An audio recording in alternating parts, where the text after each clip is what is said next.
Don't move. The officer's hand pressed against her shoulder. Cuffs clicked. Sunlight flashed off the steel. Maya Brooks stood at the edge of the pool, trembling, surrounded by laughter. "You don't belong here," one of them sneered. Then, without warning, he shoved. The crowd gasped as her body hit the water, hands still chained behind her back. For 5 long seconds, no one moved. And in that silence, something began to rise to the surface.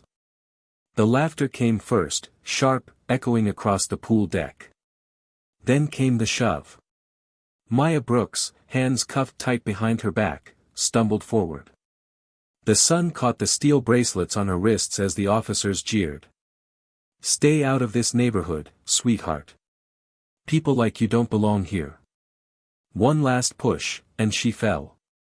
A splash broke the still air, followed by silence that made the whole crowd blink. The water swallowed her whole.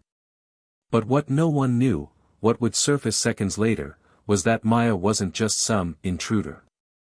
She was the one person in that pool area trained to save lives. 5 minutes earlier, Maya had been jogging home from her morning class.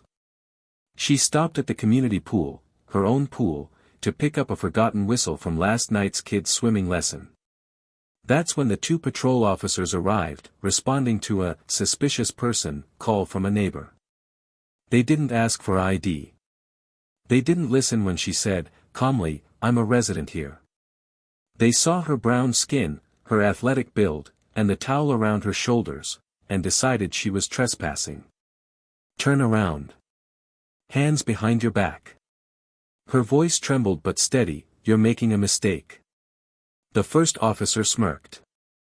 "Then prove it, in court." A woman filming from her balcony whispered, "This isn't right," but didn't move. Maya's knees hit the tile. Cold cuffs snapped. The crowd stared, some curious, some amused. Then came the order that made even the lifeguard freeze. "Put her in the pool. Maybe she'll learn her place." The younger cop hesitated. "Sir, she's cuffed." "Do it." And with that, he shoved. The world went blue. The weight of the cuffs pulled her down, dragging her toward the floor of the pool. Maya's lungs burned. Bubbles streamed past her face as she twisted, fighting to surface. Her body remembered training, the hundreds of hours she'd spent as a certified rescue diver for the Coast Guard Auxiliary Program. A flick of her shoulders, a kick from her legs, and the impossible happened. She surfaced. Gasping. Trembling. Alive. The crowd erupted, some in shock, others filming with shaky hands. She coughed, water streaming down her cheeks, and stared at the officer who'd shoved her. He froze. Because on the pool deck, a man in a dark windbreaker had stepped forward, federal insignia glinting in the sunlight. He'd been there the whole time, picking up his daughter from swim practice. And now, his badge caught the light. FBI. Everyone freeze. The poolside chaos stopped cold. He knelt beside Maya, checked her pulse, then looked at the cops. "You just assaulted a federal instructor under active contract with us." The laughter evaporated. Backup arrived within minutes.